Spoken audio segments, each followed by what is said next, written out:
गंगा नदी के किनारे एक साधु रहते थे। वे न केवल विद्वान थे बल्कि उनके पास जादुई शक्तियाँ भी थीं।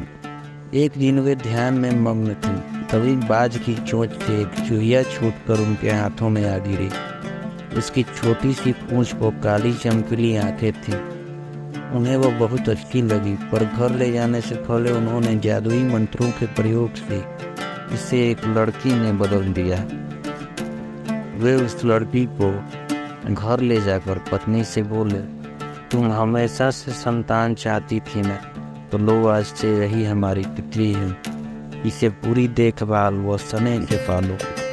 साधु की पत्नी भी अपनी पुत्री को देख प्रसन्न हो उठी।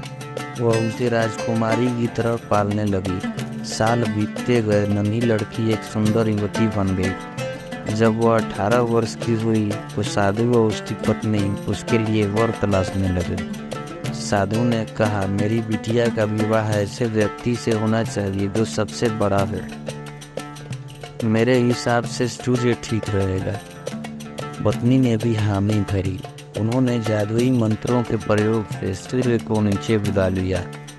उन्होंने उसे अपनी पुत्री से विवाह करने को कहा, पर पुत्री ने पहले ही ना कर दी। वह बोली, पिताजी यह तो बहुत कर्म है, मैं उससे विवाह करूंगी जो इससे भी बेहतर।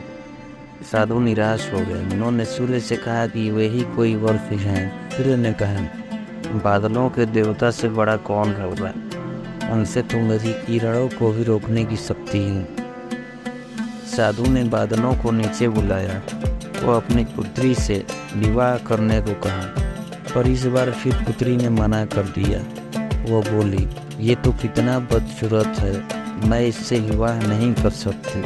साधु ने बादल देवता से कहा, सुबह ही कोई अच्छा वर सुझा दें। वे बोले, पवन देवता ठीक रहेंगे, वे तो मुझे भी अपने फोंक से उड़ा देते हैं। साधु ने पवन देवता को बुलाकर अपनी पुत्री से विवाह करने को कहा। पुत्री ने फिर इनकार कर दिया। वो बोली, मैं इससे शादी नहीं करूँगी, ये तो कहीं टिकते नहीं, हमेशा यहाँ वहाँ भागते रहते हैं।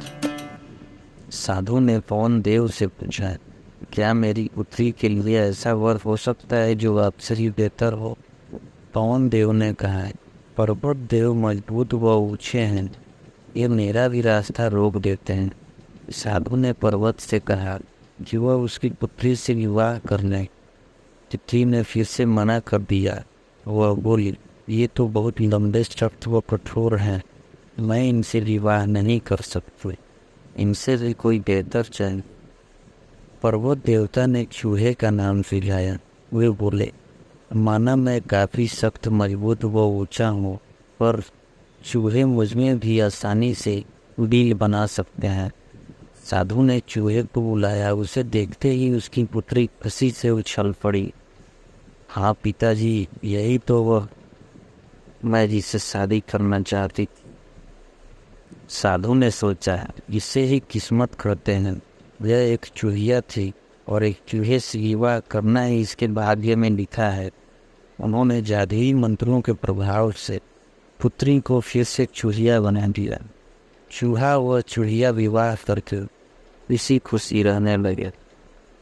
इस कहानी से हमें यही शिक्षा मिलती है कि कोई भी अपने मूल स्वभाव को नहीं बदल सकता। धन्यवाद।